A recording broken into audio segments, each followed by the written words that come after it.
बरेली, उत्तर प्रदेश की राजनीति में एक बड़ा उलटफेर हुआ है। बसपा के जिला उपाध्यक्ष तौफीक प्रधान ने पार्टी से इस्तीफा दे दिया है। उन्होंने बसपा सुप्रीमो मायावती को अपना इस्तीफा भेज दिया है। तौफीक प्रधान ने अपने इस्तीफे के बाद कहा कि वो जल्द ही समर्थकों के साथ बातचीत कर अगला कदम उठाएंगे। हालांकि उन्होंने अभी तक किसी अन्य पार्टी में जाने का ऐलान नहीं किया है। बरेली से सैयद आसिफ की रिपोर्ट।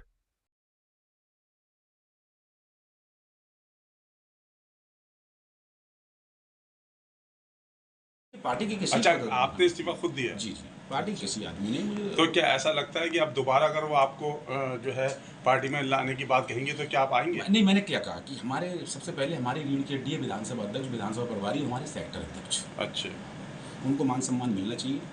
उनको मान सम्मान मिलेगा तो हमें पहले मान सम्मान मिलेगा। अच्छा। आपके विधानसभा प्रभारी को मान सम्मान कहाँ से नहीं मिल रहा? पार्टी से नहीं मिल रहा है? मैंने आपसे कहा, मैंने क्या कहा, आपने वीडियो मेरी थोड़े दिन पहले भी देखी होगी, मेरी आईडी पे वीडियो देखी होगी। मैंने कहा था कि विधानसभा अध्यक्ष और विधानसभा प्रभारी का हर प्रत्याशी फोटो लेगा।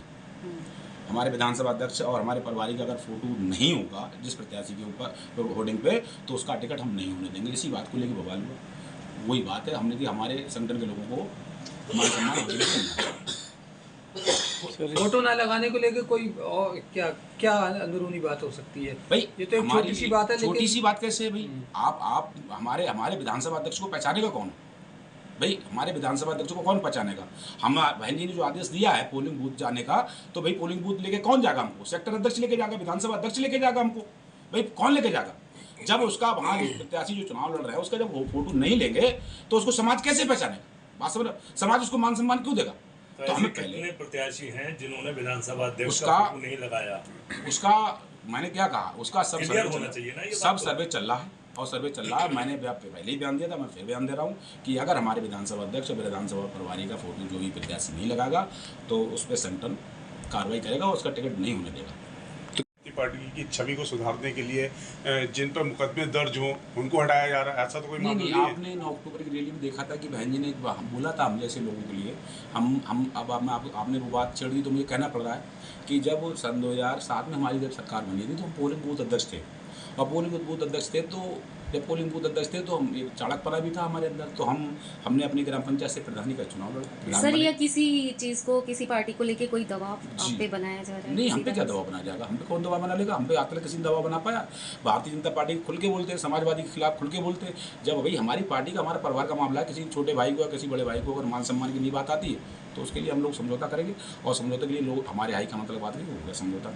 तो आपने जो कहा था कि मुकदमे के बारे, तो उसके बारे में ये कहना चाहता हूँ कि भाई अरस्ता प्रस्ताव किसके खिलाफ आता है जब सरकार बदलती है? हमारे खिलाफ अरस्ता प्रस्ताव आया जब समाजवादी की सरकार आई।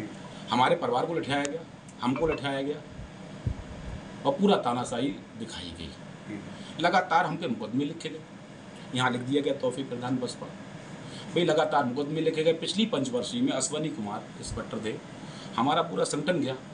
एक कार्यकर्ता से 50,000 रुपये अश्वनी कुमार ने ले लिए थे, फतेहपुर भी इंस्पेक्टर थे। तो हमने कहा कि आप हमारे कार्यकर्ताओं को ऐसे क्यों परेशान कर रहे हो? आपने 50,000 पहली बात किस बात के लिए, और जो 50,000 रुपये लिए तो काम क्यों नहीं किया? तो उन्होंने ना काम किया ना 50,000 वापस किए।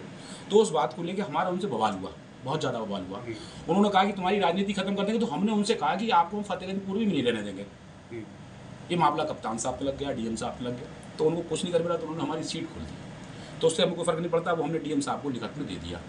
और उसी बात को बहन जी ने 9 अक्टूबर की रैली के लिए कहा कि जो मेरे कार्यकर्ताओं के साथ जो सरकारें निकली हैं उनमें कार्रवाई हुई है वो सब फाले खुलवाने का मैं काम करूँगी।